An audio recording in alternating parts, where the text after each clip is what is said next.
Bonjour mes chers élèves, j'espère que vous vous portez bien. Aujourd'hui, nous allons commencer par un petit rappel du texte narratif. Alors, un texte narratif rapporte une histoire fictive ou réelle inscrite dans un contexte spatio-temporel, racontée par un narrateur à la première ou troisième personne selon qu'il est impliqué ou non dans l'histoire, comprenant un état initial et un état final. Des exemples de textes narratifs, comme on l'avait déjà vu dans la dernière capsule, le journal intime, la biographie, le roman, la nouvelle, l'autobiographie et bien d'autres. Et oui, qui dit narratif dit action. Ces actions se déroulent selon un schéma narratif. Pour connaître ces étapes, nous allons étudier cet extrait des Contes de la Bécasse de Guy de Maupassant. Madame Lefèvre était une dame de campagne, une veuve, une de ces demi-paysannes à ruban et à chapeau falbala, de ces personnes qui parlent avec des cuirs, prennent en public des airs grandioses. Elle avait pour servante une brave campagnarde toute simple, nommée Rose. Les deux femmes habitaient une petite maison à volets verts, le long d'une route en Normandie au centre du pays de Caux. Comme elles possédaient devant l'habitation un étroit jardin, elles cultivaient quelques légumes. Or, une nuit, on leur vola une douzaine d'oignons. Dès que Rose s'aperçut du larcin, elle courut prévenir madame, qui descendit en jupe de laine. Ce fut une désolation et une terreur. On avait volé madame Lefèvre, donc on volait dans le pays, puis on pouvait revenir. Le bruit du vol se répandit. Les voisins arrivèrent, constatèrent, discutèrent à leur tour, et les deux femmes expliquaient à chaque nouveau venu leurs observations et leurs idées. Un fermier d'à côté leur offrit ce conseil. « Vous devriez avoir un chien. » C'était vrai cela. Elles devraient avoir un chien quand ce ne serait que pour donner l'éveil. Pas un gros chien, Seigneur. Que ferait-elle d'un gros chien? Il les ruinerait en nourriture. Mais un petit chien, en Normandie en prononce coin, un petit freluquet de coin qui jappe. Rose, qui aimait les bêtes, apporta ses raisons et les défendit avec astuce. Donc, il fut décidé qu'on aurait un chien, un tout petit chien. Découvrons rapidement de nouveaux mots. Falbala. Une large bande d'étoffe plissée que les femmes mettent au bas et autour de leur jupe. Aujourd'hui, le falbala, qui paraît dater de la fin du règne de Louis XIV, s'appelle volant. On met aussi des falbalas à des rideaux. Larcin est un vol. Freluquer veut dire petit et fragile. Japper est le verbe aboyer. Pour mieux identifier le texte, nous allons répondre à ces quelques questions. De quelle œuvre est extrait ce texte? Ce texte est extrait des Contes de la Bécasse. Qui en est l'auteur? L'auteur est Guy de Maupassant. Et que veut dire un conte? Un conte est une histoire. Cette illustration nous aidera pour répondre à ces questions. Que représente l'image? Il s'agit de deux femmes. D'après leurs habits, où peuvent-elles habiter? Ils peuvent habiter à la campagne. Que sont-elles en train de regarder? Elles sont en train de regarder des plantes détruites et des pots renversés. Et qui peut faire cela? Le coupable peut être probablement un animal, un enfant ou un voleur, ou même la tempête. Après avoir répondu aux questions, nous passons aux hypothèses.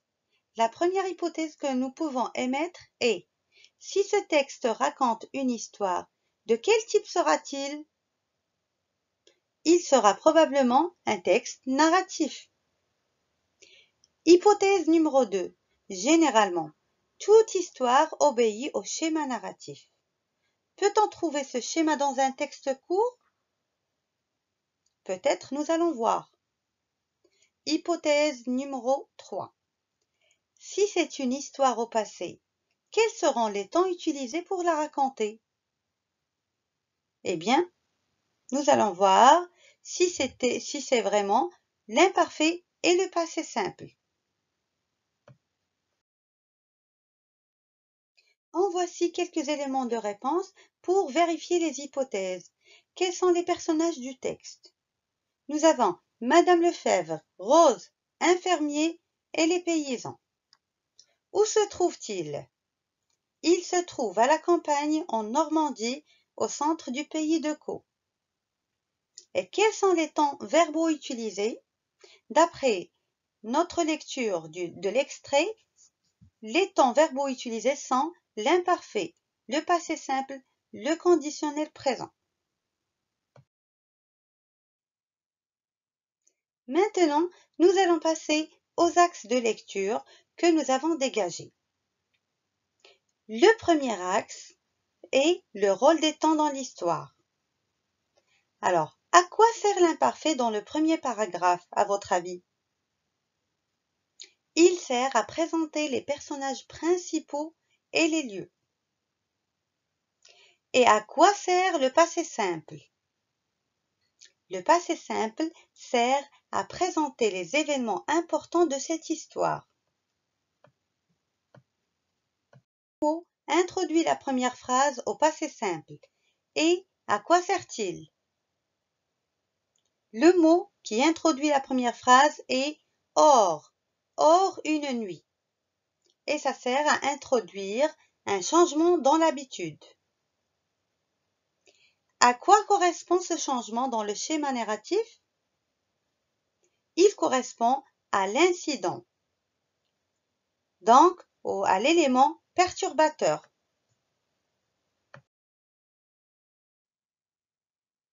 Maintenant, nous passons au deuxième axe, le schéma narratif, l'objet de notre leçon. De quoi est constitué un schéma narratif?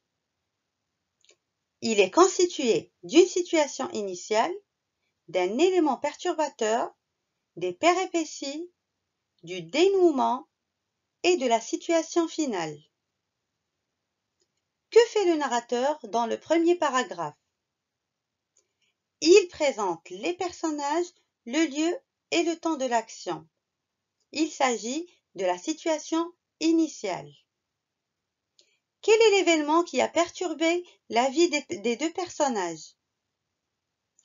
L'événement qui a perturbé leur vie est le vol d'une douzaine d'oignons. Il s'agit de l'élément perturbateur. Et cet événement en a déclenché d'autres. Lesquels? Les événements qui ont été déclenchés et que les voisins arrivèrent, constatèrent, discutèrent.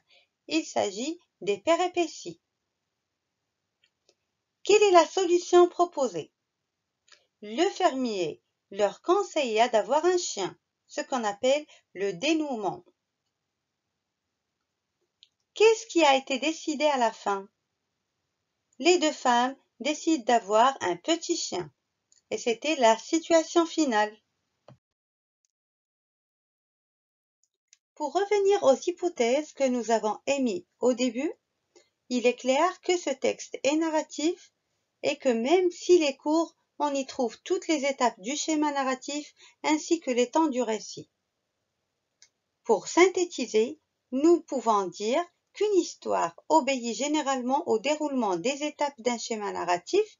Quand ce schéma s'applique à un petit passage de l'histoire, on parlera alors de séquence narrative.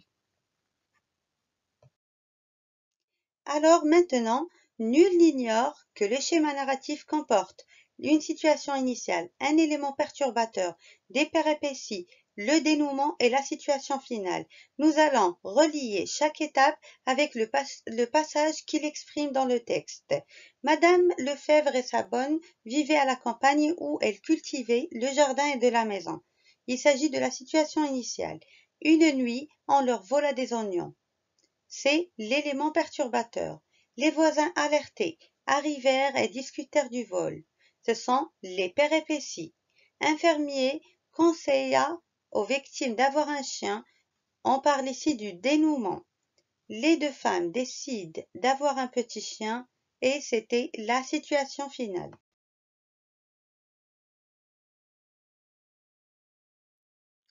Et oui, nous sommes arrivés à la fin de notre vidéo.